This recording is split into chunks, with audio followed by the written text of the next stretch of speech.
Hello everyone, हमने last chapter में देखा था कि जू ली सुहा को पता लगाने के लिए हेयोंग के गले को दबाता है, लेकिन हेयोंग उसे कोई आंसर नहीं देती। तो फिर वह वहां से जाने लगता है तो हेयोंग पीछे से चिल्लाते हुए कहती है, तुम ऐसा कैसे होने दे सकते हो? मैंने तुम्हारी जगह उस बच्चे को बचाया जो कंडीशन को समझ नहीं सकता। उसके बाद यह सुनकर जू पलटकर पीछे हेयोंग की तरफ देखता है तो फिर हेयोंग तेज आवाज में चीखते हुए कहती है, तुम क्रेजी बास्टर्ड हो, क्या तुमने सचमुच सोचा था कि फादर सुहा को जाने देंगे? तुम तो मुझे बिल्कुल भी नहीं रोक सकते। तुम ऐसे कैसे रोक सकते हो? यह बोलकर हेयोंग अपने फेस को टर्न कर लेती है। फिर वह अपने आप को शांत करने के लिए एक गहरी सांस छोड़ती है। वह अपने फोरहेड पर रब करते हुए कहती है, हाँ, बच्चे को अकेला छोड़ दें। मैं उसे चोट पहुंचाने की कोशिश नहीं कर रही हूँ, मैं उसे प्रोटेक्ट करने की कोशिश कर रही हूँ। फिर हेयोंग जू की तरफ देखती है और कहती है, सुहा की हालत अभी ठीक नहीं है। तुम्हारे आसपास रहने से चीजें और भी ज्यादा बदतर हो जाती हैं। हेयोंग की बातें सुनकर जू कुछ नहीं कहता, वह शांत खड़ा रहता है। फिर हेयोंग आगे कहती है, अब तुम चाइल्ड की कोई हेल्प नहीं कर सकते, इसके बजाय तुम केवल उसे बर्बाद कर दोगे। जू हेयोंग की बातें सुनकर वहां से जाने लगता है और जाते हुए कहता है, मैंने ली सुहा को खो दिया, मैं हेल्पलेस और पावरलेस हूँ। फिर जू उसके ऑफिस से बाहर आता है और गेट के पास अपने सर को लगाकर आंख बंद करते हुए कहता है, हार जाना और उसे एक साथ खो देना ही मेरी सीख है। मुझे उसके साथ सौदा करने के लिए सहमत नहीं होना चाहिए था। फिर जू अपने हाथ को क्लिंच करता है और कहता है, उस टाइम मुझे अपने फादर के पास जाने के बजाय उन्हें अपना डर पैदा करना चाहिए था।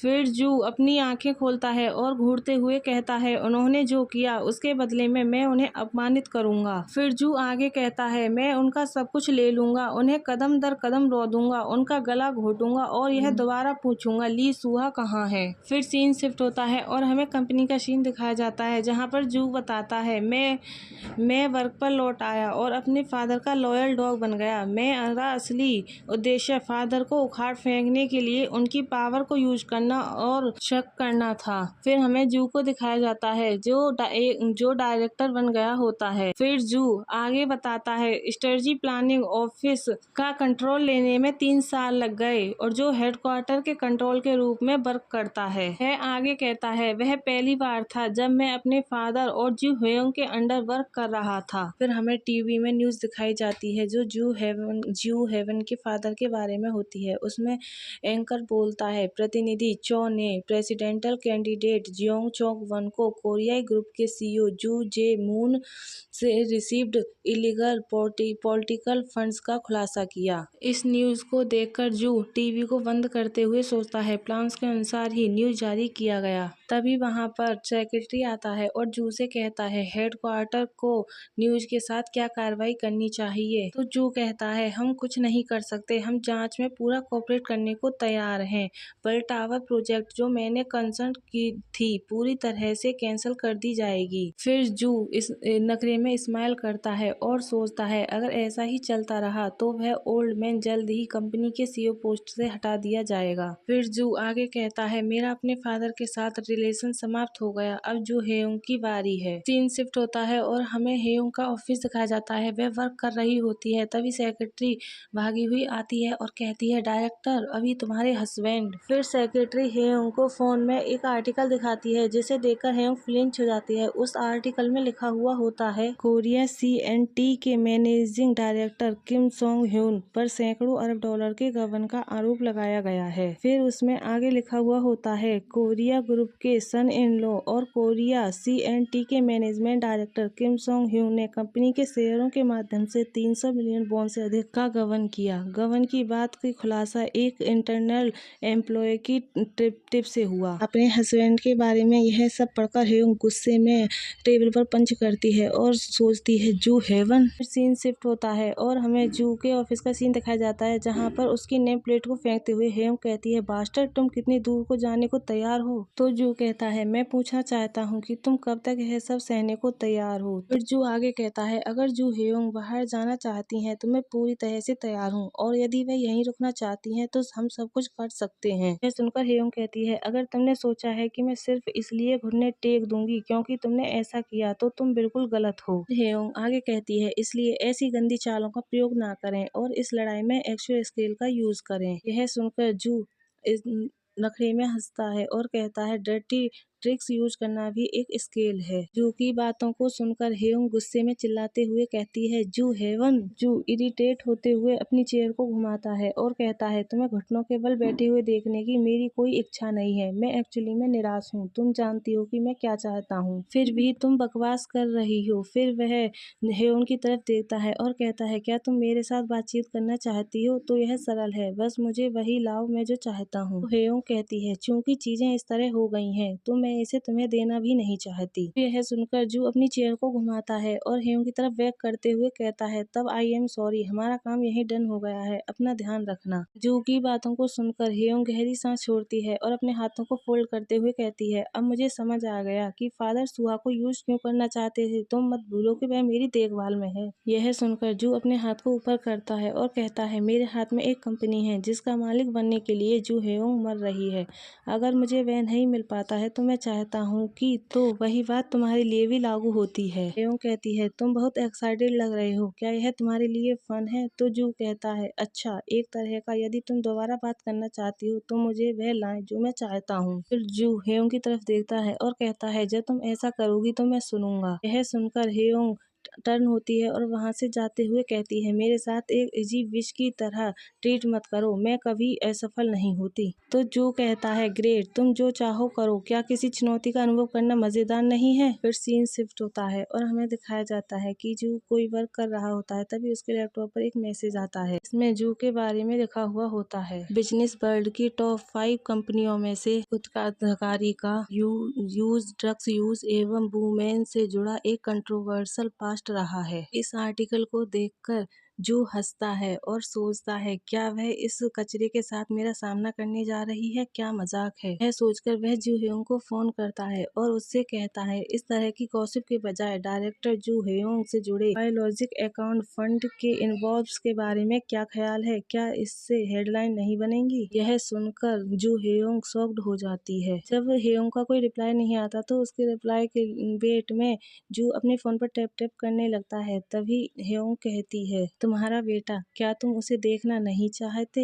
यह सुनकर जू सरप्राइज्ड हो जाता है और वह कहता है, जू हेयोंग ने जो फेंका वह चारा जिसे काटने के अलावा मेरे पास कोई चॉइस नहीं थी। फिर सीन शिफ्ट होता है और हमें नैनी और जू का बेटा दिखाया जाता है। नैनी उसके कमर पर पैट करते हुए कहती है, हेलो कहो। यह सुनकर वह बॉय जू की तरफ देखकर अपने सर को झुकाते हुए कहता है, हेलो। जू कहता है, पहली नजर में चाइल्ड ली सुहा और मेरी सेपरेट इमेजिन थी। फिर जू सीरियस होकर उस चाइल्ड की तरफ देखता है और कहता है, पहले तो मैं इम्प्रेस्ड नहीं हुआ, लेकिन उसने मुझे आश्चर्यचकित कर दिया। नैनी उस चाइल्ड से कहती है, क्या तुम फादर से मिलना नहीं चाहोगे? तो वह चाइल्ड अपने फेस को टर्न करता है और कहता है, मॉम। उसकी बातों को सुनकर जू सोचता है, बच्चा अपने शांत और वेरी पर्सनैलिटी में ली सुहा जैसा दिखता था। जू का सेक्रेटरी जू के कान में विस्पर करते हुए कहता है, मैंने केवल बच्चे को ले जाने की कोशिश की, लेकिन वह डरपोक था और मानता था कि उसकी नैनी उसकी मॉम है। और फिर वह आगे बताता है, उसने अपनी मॉम के बिना कहीं भी जाने पर जोर दिया।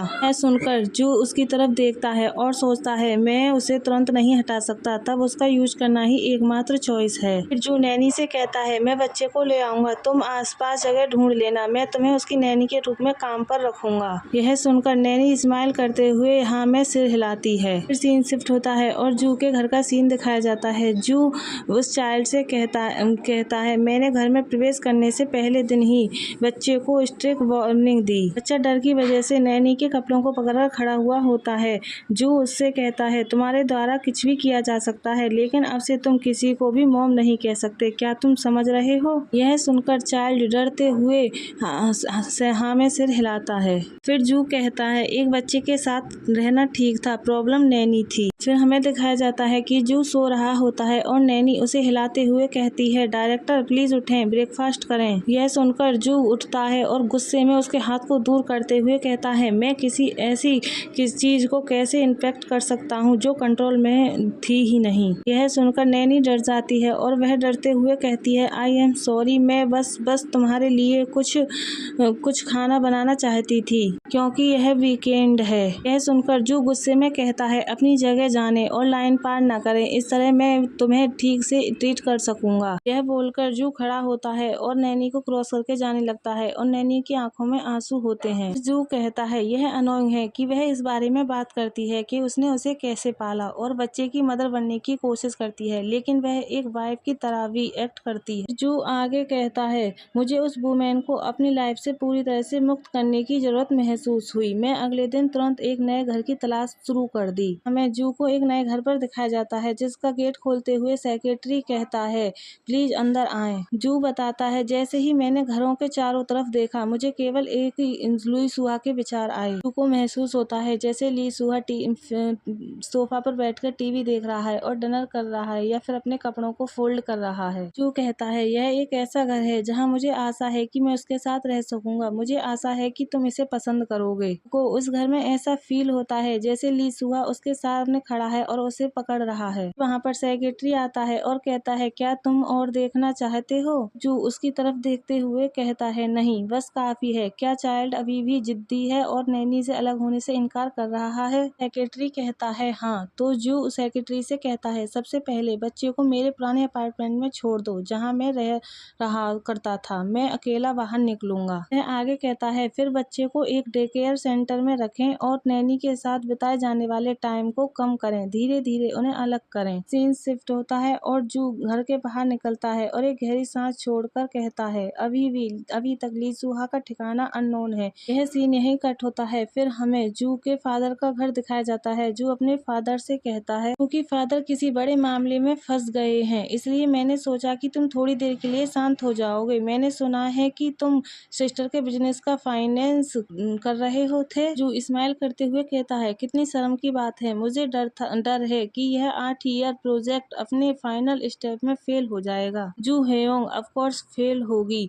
यह सुनकर जू के फादर कहते हैं अपने फादर को कंफर्ट करने की बजाय तुम आकर मुझे बताने का डिसाइड करे कि हमारी हाउस होल्ड कैसे नष्ट हो जाएगी। सुनकर जू हंसता है और कहता है जानना चाहते हो कि मुझे क्या मिला? मुझे अपने फादर का 5 ट्रिलियन वॉन जीता हुआ अकाउंट एक वोरो नाम पर मिला। सुनकर उसके फादर स्माइल करते हैं और कहते हैं तुम और क्या उगलना चाहते हो? जरूर इसे एक बड़ा घोटाला बनाने का ट्राई करो। मैं इसे किसी भी तरह तुम्हें दे दूंगा। क्या तुम्हें लगता है कि मैं ऐसा नहीं करूंगा? कहता है मैं तुम्हें एक चॉइस दूंगा। एक क्या तुम अपने लास्ट ईयर प्रोसिक्यूशन ऑफिस में बिताने और कोर्ट में सड़ने जाने रहे हो या फिर दूसरा तुम अपना सारा स्टॉक मुझे सौंप दोगे, उस बर्ड टावर में रहोगे जिसे तुम बेहद चाहते थे और तुम्हारे साथ अच्छा व्यवहार किया जाएगा। सुनकर जू के फादर खड़े होते हैं और जू से हाथ मिलाते हैं। सीन यही कट होता है। फिर जू को हेयोंग के ऑफिस में दिखाया जाता है। जू एक साथ उसके गेट को खोलता है और कहता है मेरे पास जू हेयोंग के लिए 2 चॉइस हैं। को देखकर हेयोंग गुस्से में होती है और वह कांप रही होती है। तो अपनी